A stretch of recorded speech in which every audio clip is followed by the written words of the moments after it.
આપણે સૌ ખૂબ જ ભાગ્યશાળી છીએ કે ભગવાને આપણને ભારતની ધરતી પર જન્મ આપ્યો છે. ભાગ્યશાળી એટલા માટે છે કે પ્રભુએ આપણને જન્મ જે ધરતી પર આપ્યો છે એ ધરતી પર ભગવાનના 24 અવતારોએ પણ અવતાર ધારણ કર્યો છે, જન્મ ધારણ કર્યો છે. જે તે જેમ કૃષ્ણ ભગવાને કહ્યું, સંભવામી યુગે યુગે, દરેક યુગમાં ભગવાન એની દિવ્ય શક્તિને લઈને ધરતી પર પધારે અને એ અવતાર ધારણ કરીને એ મનુષ્ય જાતિની રક્ષા કરે છે, મુમુક્ષુઓની મુમુક્ષતાને રક્ષા કરે છે, ભક્તોની ભક્તિને પરાકાષ્ઠાએ પહોંચાડવા માટે એ ભગવાનના 24 અવતારો ધરતી પર પધાર્યા. છેલ્લે ભગવાન સ્વામિનારાયણ 245 વર્ષ પહેલાં એમને પણ આ ધરતીને પાવન કરી. એ ભગવાન સ્વામિનારાયણનો એક નાનકડો પ્રસંગ છે કે એ જમાનામાં તો ભગવાન સ્વામિનારાયણ શરૂઆતના વર્ષોમાં તો ચાલીને બધે જતા હતા, ગામે ગામ. પછી રોઝો ઘોડો આવ્યો, પછી માણકી ઘોડી આવી, એની પર ભગવાન સ્વામિનારાયણ સવારી કરીને વિચરણ કરતા હતા. જેમ વાત કરી જુગલભાઈએ, જેમ વાત કરી આનંદ સાગર સ્વામીજીએ કે ભગવાન બધા ભક્તોની સાથે એના આત્મા સુધી પહોંચવા માટે, આત્મીય થવા માટે ભગવાન સ્વામિનારાયણે ભક્તો જેવા પહેરવેશ ગ્રહણ કર્યા, ભક્તો સાથે જળ ક્રીડાઓ કરી, ભક્તો સાથે ઘોડા ખેલવ્યા, ભક્તો સાથે એ મલ્લવિદ્યા રમ્યા, ભક્તોના જેવા જ ખોરાકને ગ્રહણ કર્યા. એની પાછળ ભગવાન સ્વામિનારાયણ દરેકના આત્મા સુધી પહોંચી અને એ આત્માને સુખી કરવા માટેનું એક નિરંતર કરુણા વહેવાળી હતી. એ ભગવાન જ્યારે જતા હતા, સ્વામિનારાયણ ભગવાન તો સાથે ઘોડેશ્વરો બી હતા, પોતે પણ ઘોડા પર હતા. રસ્તામાં એક નાનકડી 13-14 વર્ષની નાનકડી દીકરી હશે, એ બિચારીને કાંઈ જમવાનું નહીં મળ્યું હોય તો એ જમાનામાં તો બોર જમતી હતી. પણ એને લાગ્યું કે આ તો કોઈ ડાકુઓ આવે છે ઘોડા લઈને, તો ડરી ગઈ બિચારી. એના હાથમાંથી અમુક બોર નીચે પણ પડી ગયા. પણ ભગવાન સ્વામિનારાયણ દૂરથી જોયું કે આ દીકરી ગભરાઈ છે. સ્વામિનારાયણ ભગવાન નજીક પહોંચ્યા અને કહ્યું કે બેટા, અમે ડાકુઓ નથી, અમે સ્વામિનારાયણ ભગવાન છીએ, સ્વામિનારાયણ છીએ. દીકરીને સ્વામિનારાયણ ભગવાનની ખબર હતી એટલે એનું મન શાંત થઈ ગયું. પછી ભગવાન સ્વામિનારાયણ કીધું, બેટા મને બહુ ભૂખ લાગી છે, તારી પાસે કંઈ છે? ત્યારે એ દીકરીએ કીધું કે મહારાજ, હું તો ગરીબ ઘરની નાનકડી દીકરી છું, પણ મને તો આ બોરડી પરથી બોર મળ્યા હતા, થોડા તોડીને લાવી છું. હવે 4 બોર મારી પાસે બચ્યા છે, એ તમને ચાલશે? મહારાજે કીધું કે મને બહુ ચાલશે, લાવો બેટા. એ 4 બોર ભગવાન સ્વામિનારાયણ જમ્યા. વાત નાનકડી બોરની નથી. કોણ વ્યક્તિ છે, કેટલી નાની વસ્તુ જમે છે જેની બોરની કિંમત શું હશે એ જમાનામાં 200 વર્ષ પહેલાં. પણ ભગવાન સ્વામિનારાયણે એ 4 બોર જમીને દીકરીને આશીર્વાદ આપ્યા કે આ 4 બોર હું તારા જમ્યો છું.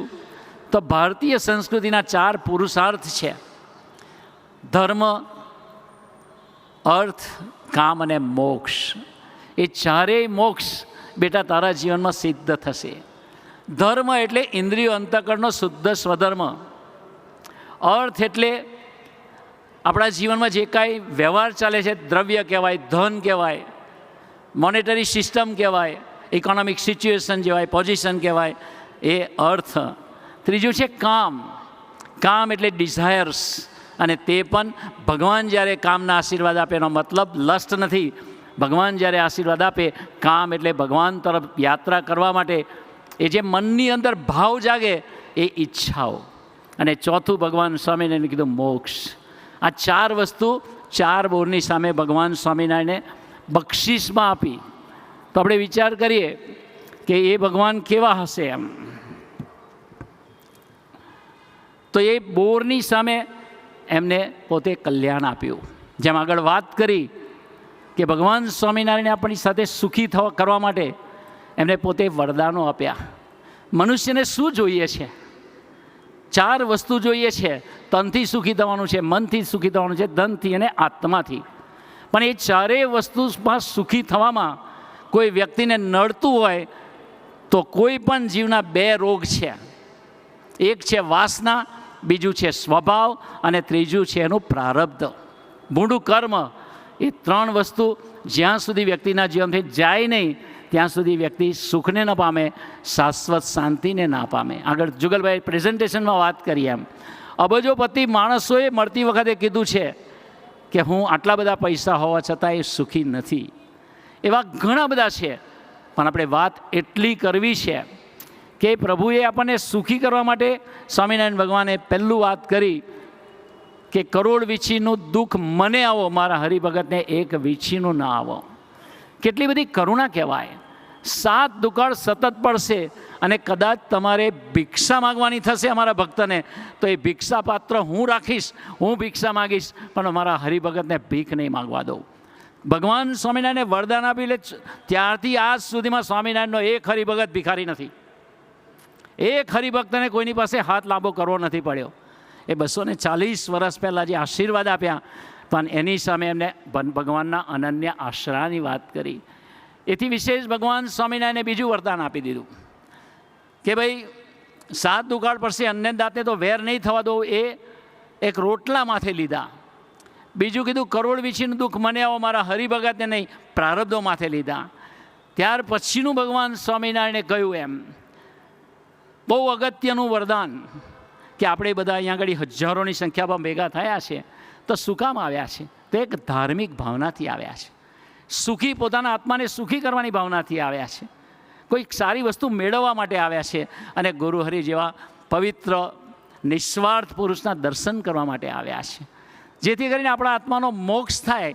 તો એના માટે ભગવાન સ્વામિનારાયણે વરદાન આપ્યું કે તમે જ્યાં બી હશો, તમને એક સદભાવ હશે તો અંતકાળે દર્શન દઈને અમે તમને તેડી જશું. અને ભગવાન સ્વામિનારાયણ એથી વિશેષનું વરદાન આપી દીધું કે જ્યાં સુધી પૃથ્વીનું તળ રહેશે ત્યાં સુધી એવા પવિત્ર સંત હશે, ગુણાતીત સંત, જેને મારું તારું નહીં હોય, જેને સ્વાર્થ નહીં હોય, જેના હૈયામાં પ્રેમ ને કરુણા જ હશે અને જેના જીવનમાં ભગવાન સિવાય કશું નહીં હોય, એવા સંત થકી અમે ધરતી પર અખંડિત રહીશું. જે બધા પ્રસંગોની વાત કરી, હમણાં પેલા વિરલ દેસાઈના પ્રસંગની વાત કરી, એમ એવા અનંત આશ્ચર્યો જ્યારે ભગવાન પ્રગટ થાય છે ત્યારે, અને ભગવાન દ્વારા અને સંત દ્વારા આપણા જાણ્યામાં આવે છે, અનુભવમાં આવે છે. હરિપ્રસાદ સ્વામીજી પાસે અહીંયા એક સત્સંગમાં આપણે બોમ્બેની અંદર વાત કરી કે લગભગ 150 સેન્ટરો ચાલે છે. બાળકોના પણ છે, યુવકોના પણ છે, બહેનોના પણ છે, ગ્રહસ્થોના પણ છે.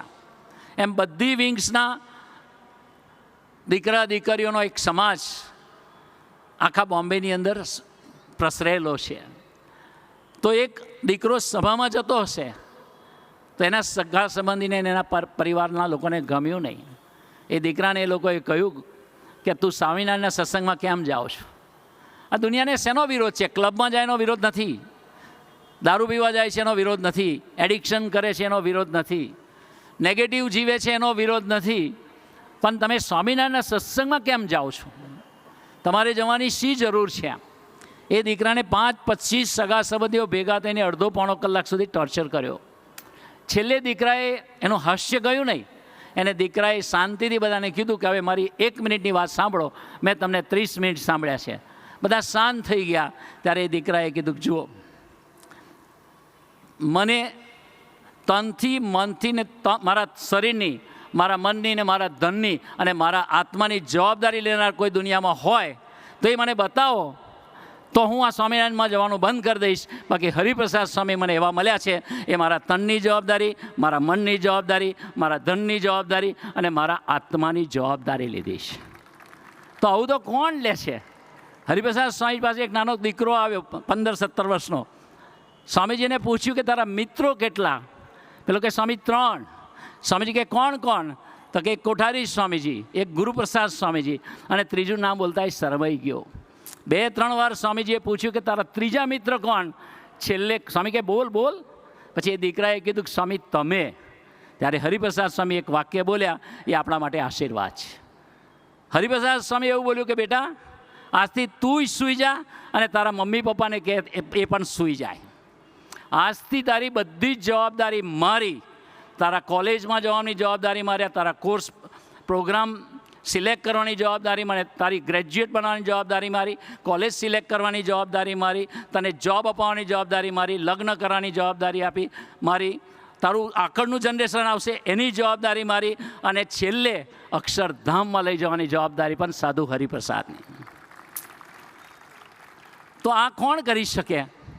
પણ ભગવાન સ્વામિનારાયણે જે આશીર્વાદ આપ્યા કે એવા સંત થકી અમે ધરતી પર અખંડિત રહીશું, તો એ સંત આપણને ગમે તેવા આપણા જીવનમાં અધિવ્યાધિ ઉપાધિ આવશે જ. આજે કેટલા બધા ડૉક્ટરો ગુરુહરિના દર્શન કરવા માટે આવે, બહુ બધી હોસ્પિટલો સાથે આપણે કનેક્ટેડ છીએ, આપણા બહુ બધા ભક્તોની સેવા બહુ બધા હોસ્પિટલના ડૉક્ટરો આપણી કરી રહ્યા છે. પણ મેડિકલ સાયન્સ એક વાત છે, હમણાં જ વાત કરી એમ કે મેડિકલ સાયન્સથી ઉપરનું એક સાયન્સ છે, એનું નામ છે સ્પિરિચ્યુઅલ સાયન્સ. અમે લોકો કેનેડામાં હતા તો એક ભાઈ સ્વામીજી હરિપ્રસાદ સ્વામીજી પાસે સ્ટેજ પર પધાર્યા, આપણા ચંપકસિંહને બધા લઈને આવ્યા, તો ખોળામાં માથું મૂકીને રડતા હતા. સ્વામીજી કીધું શું થયું? ત્યારે કીધું સ્વામીજી 8 વર્ષ થયા, મારા મોઢામાંથી ચામડી ધીમી ધીમી ઉતર્યા કરે છે અને જીભનો ટેસ્ટ જતો રહ્યો છે. બહુ બધા ડૉક્ટરો મેં કન્સલ્ટ કર્યા દેશમાં અને પરદેશમાં, કેનેડામાં બી બધા, અમેરિકાના, ઇન્ડિયાના પણ એનું કોઈ સોલ્યુશન નથી. અને ટેસ્ટ નથી એટલે ખાવામાં રસ નથી, એટલે સલાઈવા નથી એટલે તો ડાયજેશન બી નથી, એટલે શરીર ડ્રોપ થતું જાય છે. હરિપ્રસાદ સ્વામીજીએ કીધું કે બીજો કોઈ ડૉક્ટરની નથી? તો કે સ્વામીજી કોઈ મેડિકલ સાયન્સ પાસે એનું જગ્યા નથી. એમ સ્વામી કે ચિંતા ના કરતા, તમે સત્સંગ કરવાનો સંકલ્પ કરો, આ મંદિરે આવવાનો સંકલ્પ કરો. અહીંયા અઠવાડિક સભા થાય છે. હમણાં જે આનંદ સાગર સ્વામીજી કીધું કે અઠવાડિક સભા અને ભગવાનના પવિત્ર સંતની ગોદ એ દુનિયા માત્રના પ્રોબ્લેમ્સનું સોલ્યુશન છે. પણ મનાય એના માટેની આ સભાને મહોત્સવ છે. તો કે મંદિરે આવતા રહેજો, સભા ભરતા રહેજો, અને બે સત્સંગી હરિભક્તો વડીલો છે એની જોડે દોસ્તી રાખજો. જાઓ આટલું કરજો. પેલા કીધું કરશો? તો કે હા. સ્વામી કે જાઓ ઉપર દાળ ભાત શાક રોટલી લાડુ છે, જમી આવો. અને તરત જ એ જમવા ગયા અને 8 વર્ષ પછી એના જીભમાં ટેસ્ટ આવ્યો. તો સંત મિરેકલ કરે છે એવું કહેવાની ભાવના નથી, પણ ભગવાન સ્વામિનારાયણને આનંદ સ્વામીએ પ્રશ્ન પૂછ્યો કે મહારાજ મલિનમાં મલિન સંસ્કારો કેવી રીતે ટળે?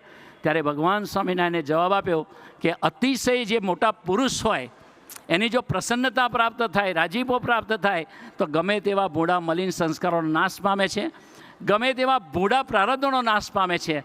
રાંખ હોય તે રાજા બને છે, અને એના જીવનમાં કોઈ ભૂડું પ્રારબ્ધ ભવિષ્યમાં આવવાનું હોય એના થકી પણ ભગવાન રક્ષા કરે છે. અને આ જે શ્રદ્ધાની વાત છે, વિશ્વાસ છે, એ 245 વર્ષ પહેલાં ભગવાન સ્વામિનારાયણે આ આશીર્વાદ આપ્યા, એ આજની તારીખમાં થાઉઝન્ડ્સ ઓફ લેક્સ ઓફ હરિભક્તોને એના જીવનની અંદર અનુભવ થાય છે કે ભગવાન અને સંતના આશીર્વાદથી અશક્યનું શક્ય થાય છે.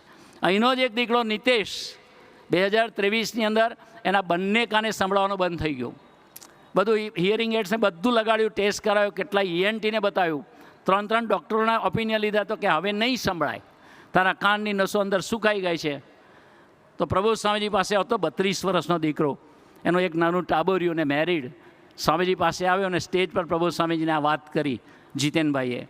તો આગળ જે વાત કરી તે રીતે પ્રભુ સ્વામી ફરીથી વાત કરી કે જ્યાં મેડિકલ સાયન્સ પૂરું થાય છે ને ત્યાં ભગવાનનું સાયન્સ શરૂ થાય છે. જો આવા સંત છે એ શું કરે છે?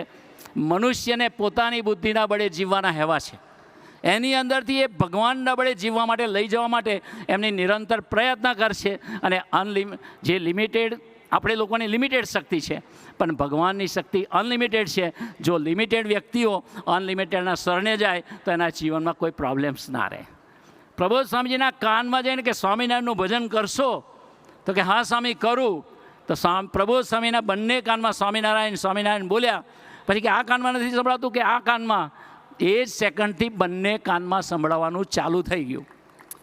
હું આ પરચાની વાત નથી કરતો, વાત એ કરું છું ભગવાન અને સંત એના આશીર્વાદની અંદર જે શક્તિ છે એ ભગવાનની શક્તિ છે. કે આવા જે સંત છે એ ભગવાનથી જરાય દૂર નથી. આપણે ત્યાં એક ડૉક્ટર છે, એને પેટમાં એટલો બધો દુખાવો થયો, પોતે પણ ડૉક્ટર, પોતે પણ ગુજરાતના હેલ્થ ડાયરેક્ટર થયેલા, વર્ષો સુધી એને હેલ્થ ડાયરેક્ટરની પોઝિશનમાં રહ્યા. તો એને તો મેડિકલનું બધું જ ભાન હોય, પણ એના પેટના દુખાવા માટે એને 40 અલગ અલગ ડૉક્ટરોને કન્સલ્ટ કર્યા અને પેટમાં દુખાવો મટ્યો નહીં. છેલ્લે ગુરુહરિ પ્રબોધ સ્વામીજી પાસે નિદાન જ ના થયું કે એમને કયા કારણસર આટલું બધું સિવિયર પેઇન થાય છે. પ્રબોધ સ્વામીજી પાસે આવ્યા. પ્રબોધ સ્વામી કે સાહેબ આવું થયું, 17 કિલો વજન ઘટી ગયું. પ્રબોધ સ્વામી કે ચિંતા ના કરતા અમે ભજન કરીએ છીએ. સાહેબ તમને કશું નથી ગયું, તમારી પિચોટી ખસી ગઈ છે. પેલું બેસાડે ને, પેલે આપણે કે અંભોઈ બેસાડે, પિચોટી બેસાડે, તો આપણે પ્રજ્ઞાભાઈને બોલાવીને કે જુઓ એનું, તો એ ખસી ગયું તો બેસાડી દીધું. 15 મિનિટની અંદર એનો દુખાવો મટી ગયો અને ત્યાર પછી આજ સુધી નથી. વાત કરવાનો મતલબ એ છે, હમણાં મેં અમેરિકા ગયા હતા, તો એક ડૉક્ટર ભાલારા કરીને છે, પોતે ઇન્ટરનલ મેડિસિનના એમડી છે.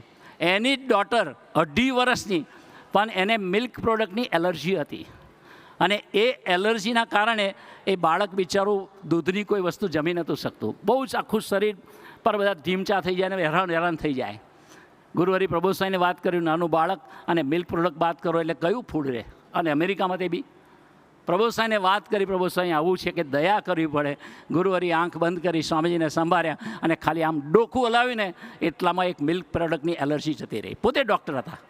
કહેવાનો મતલબ એ છે કે ભગવાન અને સંત આપણા જીવનની અંદર નાના મોટા પ્રસંગો બને ત્યારે જ્યારે હ્યુમન કેપેસિટી પૂરી થાય ને ત્યારે ભગવાન અને સંતની શક્તિની શરૂઆત થાય છે. અને એ ભગવાન અને સંતને ગુરુ એટલા માટે ગુરુ પાસે જવાનું છે.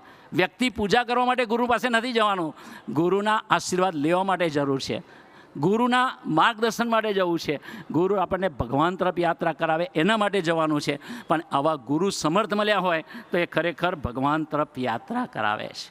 કેનેડાની અંદર એક દીકરાને ડિપ્રેશન હતું. એ પોતે એને 2 વખત સુસાઇડ કરવાના એટેમ્પ્ટ કર્યા. એન્ઝાયટી બી હતું, સ્ટ્રેસ બી હતું, ડિપ્રેશન બી હતું, લોનલીનેસ બી હતું. 2 વખત એને એટેમ્પ્ટ કર્યા. એને નક્કી કર્યું કે હવે 3જી વખત એવી રીતે આત્મહત્યા કરું કે મને દુનિયામાં કોઈ બચાવી નહીં શકે. પણ સમહાવ સત્સંગની સભામાં આવ્યો અને સભામાં ગુરુહરિ હરિપ્રસાદ સ્વામીજીનું પ્રવચન સાંભળ્યું, ભક્તોનું પ્રવચન સાંભળ્યું. એમાં ખબર પડી કે આપણા જીવનની અંદર કંઈ પણ વાસ હોય તો ખુલ્લા દિલે કોઈને કહેવી જોઈએ. અને એને ત્યાંના કાર્યકર્તાઓને ખુલ્લા દિલે વાત કરી કે હું ડિપ્રેશન અને એન્ઝાયટી અને સ્ટ્રેસની મેડિસિન લઉં છું. એક દિવસ બી મેડિસિન લેવામાં લેટ પડું અથવા ના લઉં તે દિવસે મારો ગુસ્સો ડબલ થઈ જાય છે, મારા હાર્ટબીટ ડબલ થઈ જાય છે, મને પેનિક એટેક આવી જાય છે દરરોજ. તો કે હવે તો બચવાનું નથી, તો શું કરું? તો કે તું ખુલ્લા દિલે કોકને વાત કર. સ્વામીજીનું વચન પકડ્યું એને ખુલ્લા દિલે બધી વાત કરી. તો એ કાર્યકર્તા પછી ગુરુહરિ પ્રબોધ સ્વામીજી પાસે લઈ આવ્યા. તો વિચાર કરીએ કે તો મરવાનો જ હતો, એનું ડિપ્રેશનમાંથી ગોળીઓ એનામાંથી બહાર નીકળવાનો જ નહોતો, નીકળતો બી નહોતો. પણ પ્રબોધ સ્વામીને એક નાનકડી આજ્ઞા કરી, 3 વાક્યો કહ્યા કે ચિંતા ના કરીશ, એ પહેલું વાક્ય.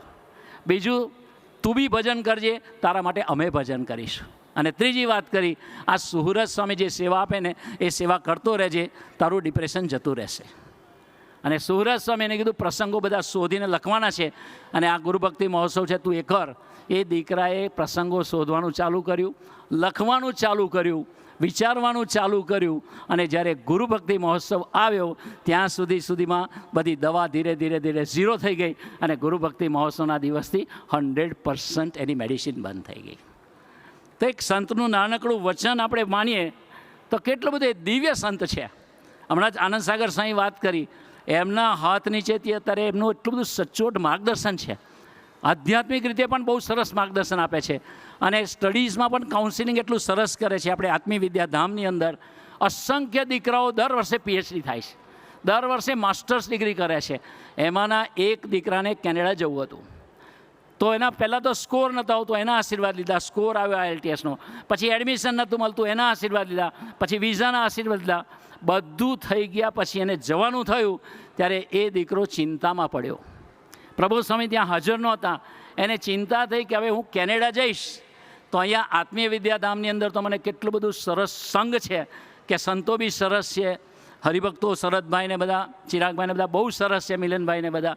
હવે ત્યાં હું કેનેડા જઈશ તો મારો સંઘ કોણ હશે, મારું કોણ ધ્યાન રાખશે, હું રહીશ ક્યાં, મને ખબર નથી હું ત્યાં જઈને શું કરીશ, મારા આત્માની યાત્રાની શું, મારું ભણવાનું શું.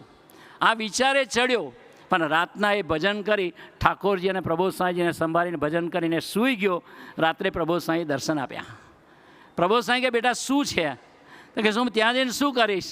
પ્રભુ સ્વામી કંઈ ચિંતા ના કરીશ, ત્યાં મંદિરમાં એક કેયુર પટેલ કરીને નામનો દીકરો રહેશે, એને તું મળજે, એ તારી રહેવાની પણ વ્યવસ્થા કરી દેશે, અને દીકરો એટલો સરસ સાધુ જેવો છે કે તારા જીવનનો ટોપ સંગ બનાવશે. એટલે પ્રબોધ સ્વામીજીને પૂછ્યું કે સ્વામી કેયુર કોણ, હું તો ઓળખતો નથી. પ્રબોધ સ્વામી કીધું આ જ વર્ષે દીક્ષા લીધી છે અમેરિકામાં એને, અને હવે કેયુરને બદલે એનું નામ સહજ છે. તો એ તો જાણતો જ નહોતો કેયુર કોણ છે, પણ એ કેયુરનું નામ લઈને એના આત્માની રક્ષા કરવા માટે ગુરુહરિ પ્રબોધ સ્વામીજીએ એને આવી રીતે દિવ્ય સ્વરૂપે દર્શન આપી અને સમાધાન આપ્યું. આજે આ હરિહૃદય પ્રદેશની અંદર અસંખ્ય યુવકો છે, એને ભગવાન સ્વામિનારાયણના દર્શન થાય છે, ગુરુહરિ હરિપ્રસાદ સ્વામીજીના દર્શન થાય છે, ગુરુહરિ પ્રબોધ સ્વામીજીના દર્શન થાય છે. એને કોઈને કોઈ રીતે ભગવાન સમાધાન આપી અને એના આત્માની યાત્રા નિરંતર ભગવાન તરફ ચાલે છે.